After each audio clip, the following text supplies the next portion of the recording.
This is Tom O'Neill of The Envelope with Lin-Manuel Miranda. Yes. How many job titles do you have with this show, In the Heights, with 13 Tony nominations? You're the star.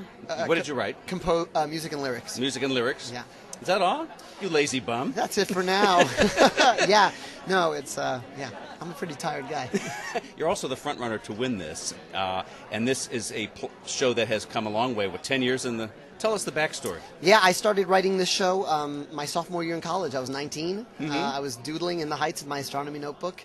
I kept humming in Washington Heights in my head to myself. Now, when people hum it, it's from that show. But before, it was just me being crazy in astronomy class.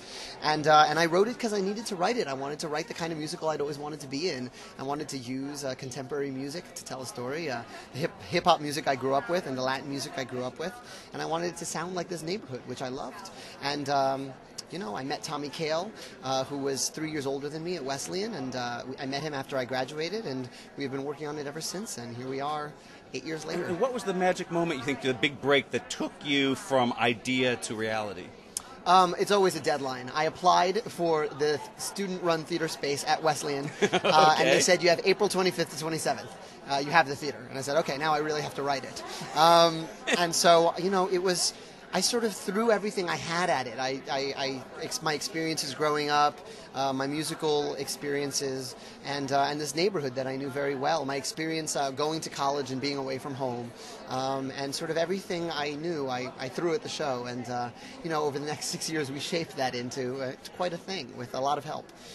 This would be the second year in a row, if you do win this award for Best Musical, that we've seen this kind of, you know, homegrown, off-Broadway show, like Spring Awakening was it last year. These young creators who got together, which is a good idea, made it happen. It goes all the way to Broadway. It's a hit, and it leads the Tony Awards, and it sweeps. That is so rare to see that it's not some big made-in-Las Vegas musical anymore, that you guys are living the dream. Yeah, no, we are literally living the dream. It's just amazing.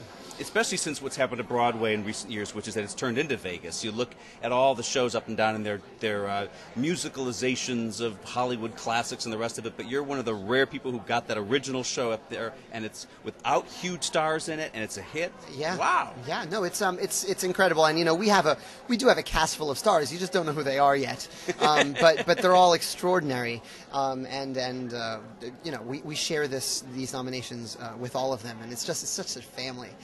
So it's been a lot of fun. This is just icing on the cake. And this is also, let's just say, the start, because what happens in a situation like this with a hit show that's new, it tours, right? Are you ready to go out there and take this to America? Yes, I would love to. I mean, I want as many people to see this show as possible. You don't work for 8 years unless you want someone to see it.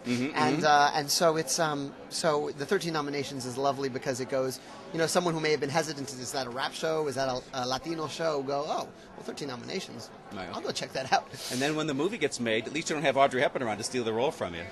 That's a Mary Poppins joke, a My Fair Lady joke, excuse me. And Marnie Nixon. And Marnie Nixon. Okay, you're in on this. You understand all this. Great, great, great. Well, congratulations and good luck to you. Thank you very much.